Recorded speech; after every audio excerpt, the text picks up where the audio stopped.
North Korea launching another ICBM. North Korea's latest missile test is raising new concerns that they could hit deep into the mainland U.S. The president faces another immediate challenge in the Pacific. North Korea launched another sophisticated missile today. One analyst say it's capable of reaching the U.S. mainland. South Korea's top diplomat quickly got on the phone with her U.S. and Japanese counterparts to discuss stronger measures on North Korea following its missile launch. China, the regime's traditional ally, has also voiced its opposition to Pyongyang's latest provocation. Mark Broom has more. South Korea's Foreign Minister Kang Kyung-hwa held separate emergency phone talks with her US and Japanese counterparts on Saturday, where all three condemned North Korea's ballistic missile launch and exchanged ideas on strong response measures, including UN sanctions. Minister Kang, US Secretary of State Rex Tillerson, and Japanese Foreign Minister Fumio Kishida assessed the launch as a grave violation of UN resolutions and agreed that the suspected ICBM fired on Friday was an advanced version of the missile launched earlier this month. There were divided assessments on the ballistic missile launched on July 4th, but North Korea claimed it as a successful ICBM test. Kang also expressed her disappointment that North Korea had let down the international community and rebuffed Seoul's efforts to resume inter-Korean humanitarian exchanges. However, she reiterated that South Korea will continue to call on North Korea to refrain from provocations and accept Seoul's proposals. In a separate statement, Tillerson said the US will never accept a nuclear-armed North Korea and called on China and Russia, the principal economic enablers of North Korea's nuclear weapon and ballistic missile development program, to take more action to curb the regime's nuclear ambitions.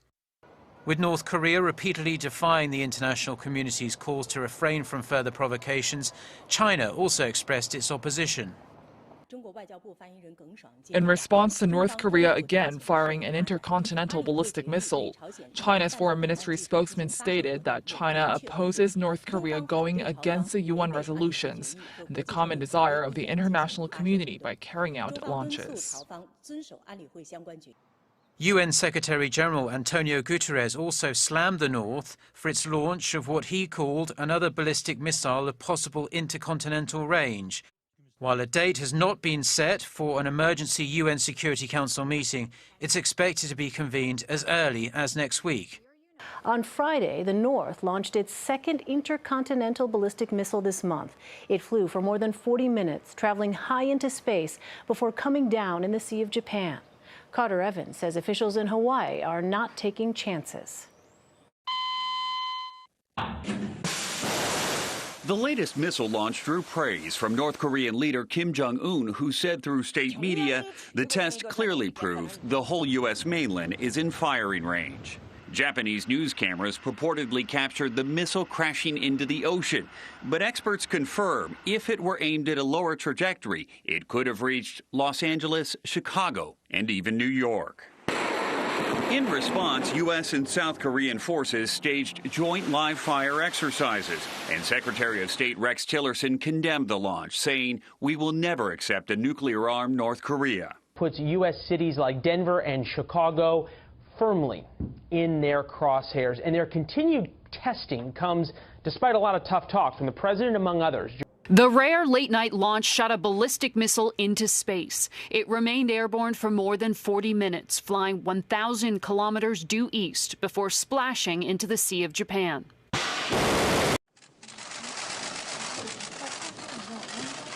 北朝鮮がまたもや弾道ミサイルの発射を強行した後の第一報を受けました。EEZ 内に着弾したとの可能性もあります。この後、直ちに分析をし、そして国民の安全の確保を第一に万全を期していきたいと思います。また、安全保障会議を開催する予定であります。This was the second successful intercontinental ballistic missile test within the past month, and it flew longer and farther than any previous missile. Pentagon intelligence analysts have been surprised by the fast technological advances made by North Korea's weapons scientists. Recent North Korean propaganda videos have featured the U.S. Capitol in flames. Analysts do believe that the missile launched today did have the range to hit Los Angeles, Chicago, or even New York. It is unclear how close North Korea is to being able to arm a missile with a nuclear warhead.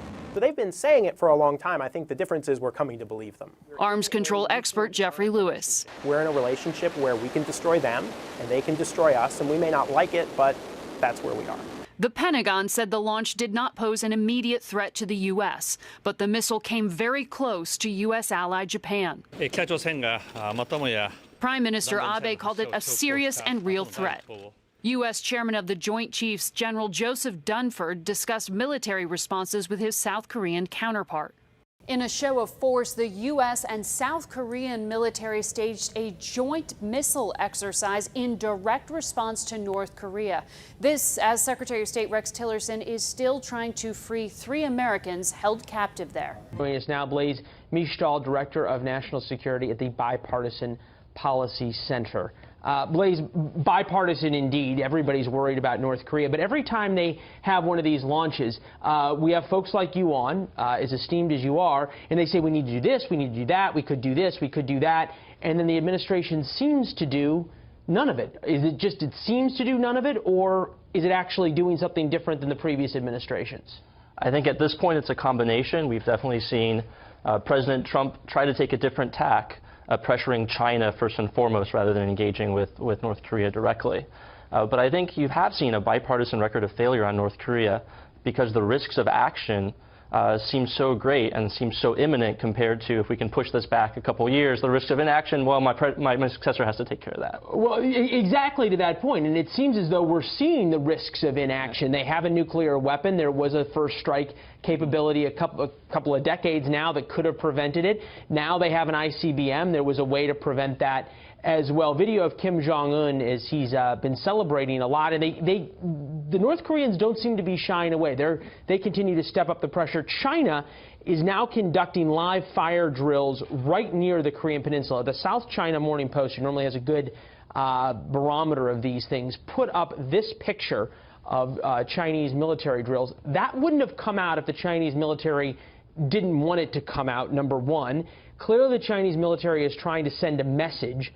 Who are they trying to send a message to?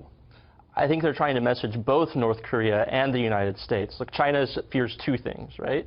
It fears chaos on the Korean Peninsula that would lead to refugees coming in, but it also fears any possibility of regime change in Pyongyang. So at the same time, it's trying to tell Kim Jong-un, don't do anything crazy, and it's trying to tell Washington, don't do anything crazy. Can it have it both ways?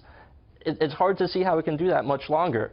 You know, Secretary Tillerson said today the United States cannot accept a nuclear-armed North Korea. We've been accepting it for 10 years. Are we going to start doing something different now that President Trump said that? Do you get a sense that there is a red line somewhere? The North Koreans haven't conducted a nuclear test in a while. They keep testing the ICBMs, but no nuclear test. Have they perhaps been given a behind-the-scenes red line? Any reporting on that? Well, it's not clear. We've had President Trump say it's not going to happen as it relates to North Korea getting an ICBM. So it seems if there is a public red line, it would have been at the test they just did today. I think the reason you haven't seen nuclear testing is because they have nuclear weapons. They know they can make it work. The next step for them is miniaturization, trying to get the bomb to fit on top of an ICBM. That's a little harder. That takes a little more time. I think the next test we see will mean that they both have the missile and the bomb to put on top of it that can reach the U.S. How do they do that? I mean, obviously, you don't launch a maybe they would, but that may irritate even China if they launched a missile with a nuclear warhead on top and it went boom over the Pacific somewhere. So how do they prove that? What's the next thing we should look for before they actually launch something like that? Well, I think the next thing, which might be already a step too late, is their next nuclear test. And we can tell through seismic testing more or less what sort of weapon was detonated. Can we tell if they've miniaturized it? By the size of it, we should have some knowledge of what type of weapon it was, how big it was. And I think that if we can have the intelligence that says this seems like it was a miniaturized weapon that was just tested, is going to tell us that they have the capability we've been fearing them getting. Yeah, you have to wonder if then perhaps the administration would act, even in some of these things that are from between where we are now and a preemptive U.S. strike, which it seems as though there's a big distance there. Blaise, appreciate your insights. Thanks so much. Thanks for having me on, Lynn. North Korea's missile test earlier this month put the Hawaiian Islands in range. Because of our proximity, we are 20 minutes away from destruction. State Representative Gene Ward wants to reopen military bunkers hidden deep inside Diamond Head to temporarily run Hawaii's government amid a nuclear attack. The tunnels were built more than 100 years ago for ammunition storage, says Lieutenant Colonel Charles Anthony with the National Guard. So this was never designed to house a lot of people for any period of time? No, it was designed to withstand an artillery barrage and also to unleash an artillery barrage in the opposite direction. So far, Hawaii is the first state to issue an official emergency plan for a North Korean launch. Remembering the last attack here, no one wants to be caught off guard. We had no preparation for Pearl Harbor. This one, we've had a slow burn. If we are sleeping now, when we have a clear and present danger, we are negligent. North Korea's leader says the missile was capable of carrying a large-sized nuclear warhead. Elaine, the U.S. has requested an emergency meeting of the UN Security Council on Monday. Beijing's Foreign Ministry spokesman Kang Shuang said China is opposed to North Korea's continuous violations of UN Security Council resolutions. China opposes North Korea's violation of these resolutions with the launches, and we urge North Korea not to resort to actions that violate these resolutions and return to talks to create the necessary conditions for peace. Meanwhile, Japanese Prime Minister Shinzo Abe's response conveyed frustration with the regime and its dangerous actions. North Korea has once again fired a ballistic missile. They ignore the repeated warnings from the international community. This missile launch clearly shows that North Korea's threat has increased. The Prime Minister added that Japan will closely cooperate with South Korea and the U.S. to put more pressure on Pyongyang. Together we are facing the threat of the reckless and brutal regime in North Korea. The nuclear and ballistic missile programs of that regime require a determined response. The North Korean dictatorship has no regard for the safety and security of its people or its neighbors, and has no respect for human life, and that's been proven over and over again. Millions of North Korea's own citizens have suffered and starved to death, and the entire world just witnessed what the regime did to our wonderful Otto Warmbier. I thank President Moon for expressing his condolences on the travesty of Otto's death. Our thoughts and our prayers remain with his wonderful family. The era of strategic patience with the North Korean regime has failed. Many years, and it's failed. And frankly, that patience is over.